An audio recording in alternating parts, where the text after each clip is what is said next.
Bonjour à tous, on va essayer de fonctionner comme ça pour les corrections ou pour quelques corrections par vidéo. Donc je vais vous proposer tout de suite la correction du problème numéro 1 sur les équations différentielles. Je pourrais faire la même chose essayer de faire la même chose à partir de corrections d'exercices sur des fiches d'exercices. Ça va pas être évident parce que ça prend un peu de temps quand même. Donc là, pour le moment, on va essayer de travailler comme ça, on verra au fur et à mesure.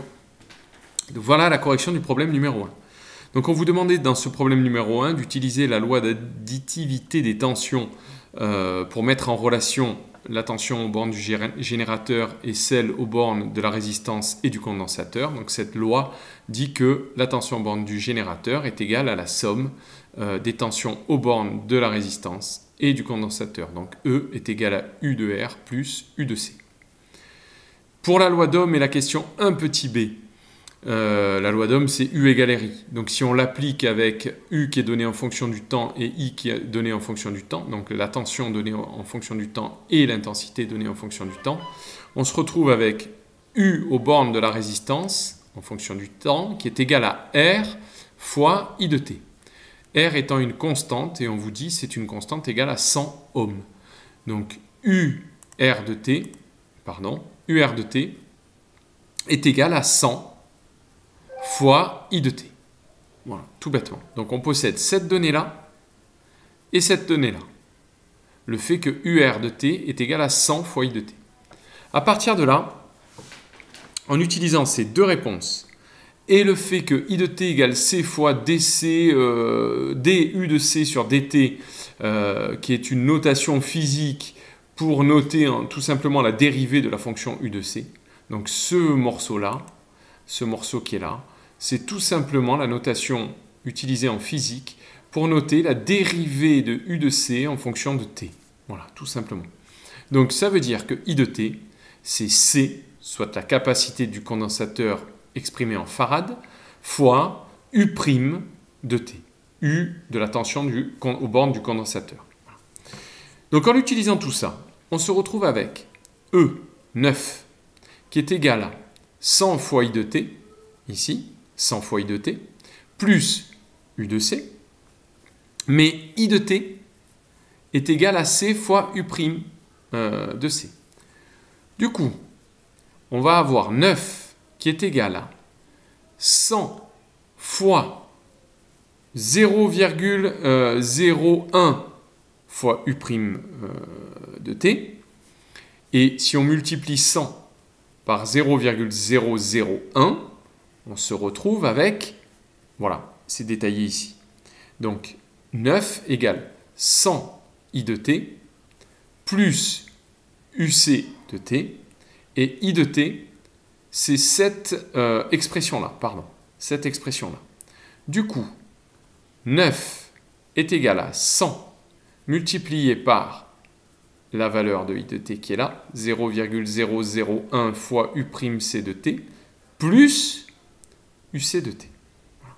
UC de t qui est ici. Du coup, 100 fois 0,001, ça nous donne 0,1. Donc 9 qui est égal à 0,1 fois U' de c plus U de c. En multipliant toute l'égalité qui est ici par 10, c'est-à-dire membre de gauche, et tout le membre de droite, eh bien on se retrouve avec 9 fois 10, 90, qui est égal à 10 fois 0,1 fois U', eh bien 10 fois 0,1 ça fait 1, donc il ne reste que U' qui est là, plus 10 fois UC. Et ce qui nous permet d'obtenir le résultat voulu, le résultat demandé dans le problème numéro 1. Alors, cette équation est une équation fonctionnelle ou équation différentielle. Voilà. C'est une équation différentielle. Cette fonction UC qu'on cherche, elle doit vérifier cette équation, cette égalité. Si elle ne la vérifie pas, c'est que ce n'est pas celle qu'on cherche, tout simplement. Alors, on pourrait en tester différentes. On pourrait penser, tiens, que UC de t, c'est ln de t, un logarithme. On peut tester au hasard, on peut tester une fonction polynôme, on peut tester tout type de fonction. On va voir un petit peu après grâce à la question 4 sur quelle fonction s'orienter, mais en tout cas ici, on pourrait penser à une fonction logarithme. Donc la dérivée de la fonction logarithme, c'est 1 sur t. Et si je remplace u' par 1 sur t et u par ln de t, cette équation qui est là, ou cette expression qui est là, nous donne eh bien, 1 sur t plus 10 fois ln de t. Or, je ne tombe pas sur 90. Je dois tomber sur 90, c'est-à-dire une valeur, un réel, une valeur constante. Donc, si je tombe sur cette expression qui dépend de t, c'est que je ne suis pas tombé sur une constante. Il n'y a qu'à prendre t égale 1, par exemple. Eh bien, 1 sur 1, ça fait 1, plus 10 fois ln de 1, ln de 1, on sait que ça fait 0. Donc, le résultat est égal à 1 et non pas à 90. Donc, ça n'est pas la fonction que l'on cherche. Ln de t n'est pas la fonction que l'on recherche. UC n'est pas égal à ln de t.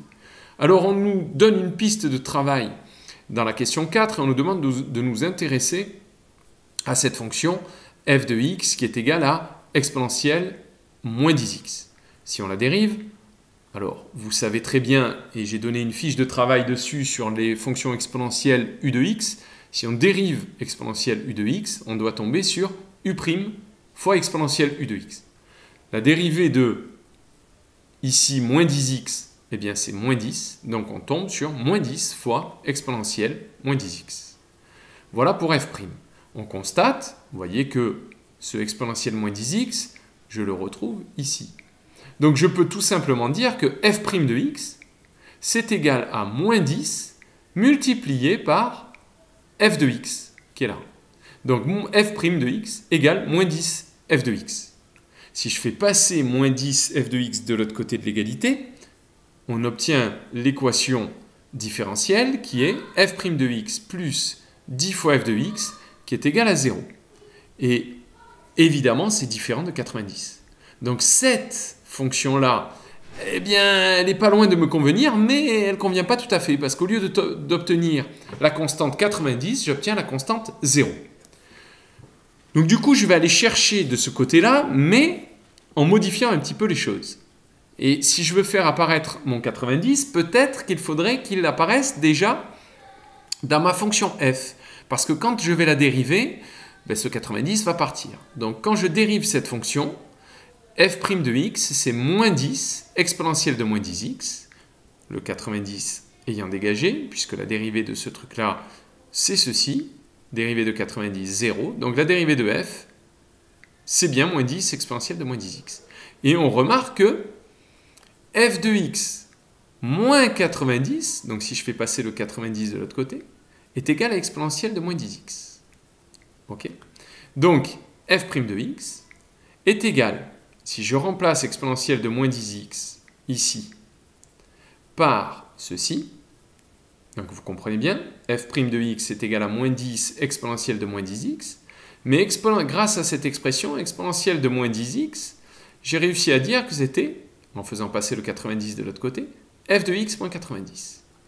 Donc f' de x est égal à moins 10 fois cette valeur-là, f de x moins 90. Je développe en distribuant, et j'obtiens f' de x égale moins 10 f de x plus 900, puisque moins 10 fois f de x, je le retrouve ici, et je distribue moins 10 fois moins 90 plus 900.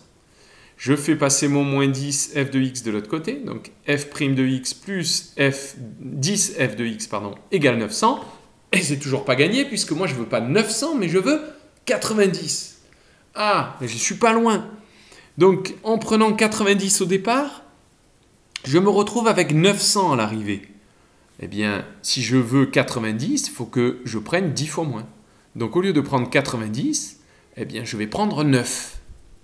Alors, f de x, en le prenant comme ça, exponentielle de moins 10x plus 9, eh bien déjà d'entrée, je remarque que exponentielle de moins 10x, c'est f de x moins 9. Et la dérivée, f' de x, si je dérive ça, ça me donne moins 10 exponentielle de moins 10x. Si je dérive ça, ben ça c'est 0. Donc la dérivée f', c'est bien moins 10 exponentielle de moins 10x. Et je remarque ce coup-ci, en remplaçant exponentielle de moins 10x par f de x moins 9, que f' de x, c'est moins 10 fois f de x moins 9. Pareil, même travail que précédemment, je distribue le moins 10 sur l'intérieur des parenthèses et j'obtiens f' de x égale moins 10 fois f de x plus 90. Donc je fais passer le moins 10 f de x de ce côté.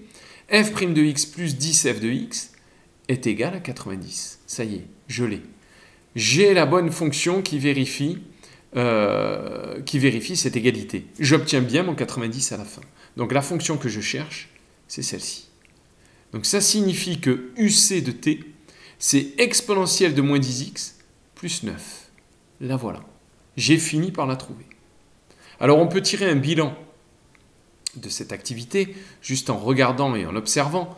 Si j'ai une équation du type y' plus ay égale b, et si je regarde bien mon équation de départ, qui est celle-là, y', si vous voulez, plus ay égale b, et bien du coup, la réponse était exponentielle de moins 10t plus 9. En fait, le 9, il est venu du 90 divisé par 10. Et le exponentiel moins 10x ou moins 10t, il est venu en réalité de ce coefficient-là. Donc quand on a une équation du type y' plus ay égale b, on va aller chercher une solution de la forme lambda, donc une constante en fait, multipliée par exponentielle moins a, tout bêtement, plus b sur a. Voilà, ça, ce sera la forme, donc cette expression-là sera la forme à prendre pour une solution d'une équation différentielle. Tout le temps, quand c'est de cette forme-là, y' plus ay égale b, eh bien, la solution sera de la forme une constante multipliée par exponentielle moins a de x plus b sur a. Voilà. Bon, vous allez sûrement entendre mes enfants pleurer, ou plutôt ma fille pleurer, et qui a dû se disputer avec son frère. Dur la vie.